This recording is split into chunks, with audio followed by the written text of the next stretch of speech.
A nationwide blood shortage is bringing about new calls, not just for blood. People are calling on the Food and Drug Administration to allow all gay and bisexual men to be able to donate. Fox's Zach Sos has the story.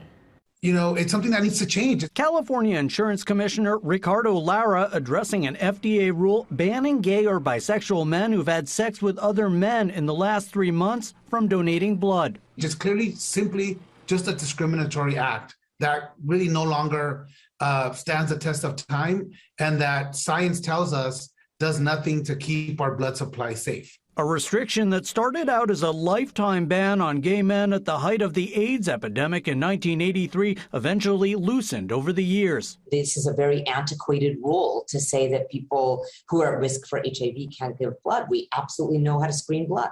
So I'm hoping that the FDA will listen. And a policy infectious disease expert, Dr. Monica Gandhi, who has long studied the virus, says serves no other purpose than to reinforce the stigma surrounding HIV and AIDS. To be honest, I think it's completely discriminatory to make the assumption that anyone who is gay is fundamentally at risk for HIV at every moment. The San Francisco AIDS Foundation also backing Commissioner Lara's call on the FDA to drop its rule. It literally is a homophobic relic of the past. Russell Roybal began donating blood at age 17, signing up at his high school. I had to stop because I had to make a choice if I was going to tell the truth about who I was or be able to continue to give blood, right? There is a huge blood shortage in California. A blood shortage the American Red Cross says is among the worst they've seen. We are absolutely facing a crisis.